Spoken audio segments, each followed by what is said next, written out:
ஹல்லேலூயா. கர்த்தர் நல்லவர், அவர் கிருபை என்றும் உள்ளது. தன்னை விசுவாசிக்கிறவன் எவனோ அவன் கெட்டு போகாமல் நித்திய ஜீவனை அடையும்படிக்கு இயேசு கிறிஸ்து உயர்த்தப்பட வேண்டும்.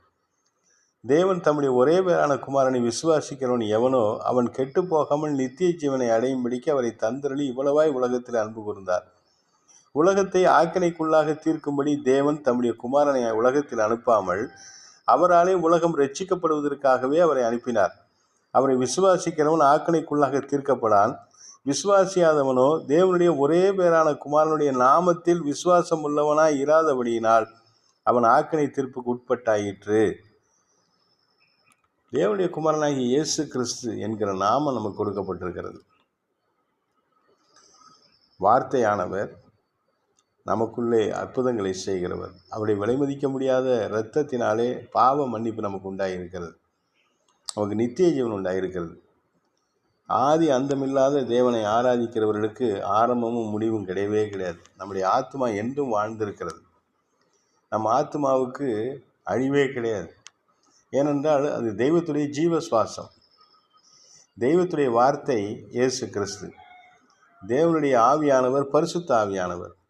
எல்லாவற்றையும் சிருஷ்டிக்கிற பிதாவாகிய தேவன் சர்வ வல்லமையுள்ள கர்த்தர். பிதா, குமாரன், பரிசுத்த ஆவி என்கிற 3 விதத்திலே தெய்வம் நம்மை வழி நடத்துகிறார். இந்த இடத்துல அவருக்கு ஒரு பெயர் கொடுக்கப்பட வேண்டும். நாம் அதிகாரமாய் ஒரு உரிமை பாராட்டி ஒரு பெயரை சொல்லி ஒரு நாமத்தை சொல்லி ஜெபித்து நாம் பிசாசுகளை துரத்த வேண்டும், வாழ்க்கையை வெற்றி பெற வேண்டும் என்பதற்காக தேவன் கொடுத்த நாமம் இயேசு கிறிஸ்து. இயேசு கிறிஸ்து ஜனங்களுடைய பாவங்களை மன்னிக்கிறவர், ஜனங்களுடைய பாவங்களுக்காக இரத்தம் சிந்துகிறவர், ஜனங்களை பாவ சங்கிலிலிருந்து விடுவிக்கிறவர், பாவ கட்டிலிருந்து விடுவிக்கிறவர், சாபத்திலிருந்து விடுவிக்கிறவர். இயேசு கிறிஸ்து என்பவர் மனிதனுடைய நித்திய ஜீவனுக்காக சிலுவை சுமந்தவர், சிலுவையை ஜெயித்தவர், மரித்தவர், உயிர் தெழுந்தவர். அவர் சரீரத்தில் மரித்தார். நல்லா கவனிக்கணும். மரணம் அவரை தடுக்க முடியாது, அவரை யாரும் கொல்ல முடியாது. இயேசு கிறிஸ்து மனுஷனாக வந்து மனுஷனை விடுவிக்கிற மனுஷன் ஏதேன் தோட்டத்தில் செய்த மீறுதலினால மரணம் அவனை பிடித்தது. அந்த மரணத்தை ஜெயிப்பதற்கு அவன் ஆத்ம மரணம் அடைந்து விடக்கூடாதபடிக்கு அவனுடைய ஆத்ம மரணத்தை தம்முடைய ஆத்மாவை ஊற்றி அவனை வெற்றி பெற வைத்தார். சிலுவையில் வெற்றி சிறந்த இயேசு கிறிஸ்து அவருடைய வருகையில் காணப்படுகிறவர்களுக்கு சரீர மரணமும் கிடையாது. அல்லேலூயா. இவரே இரட்சகர்.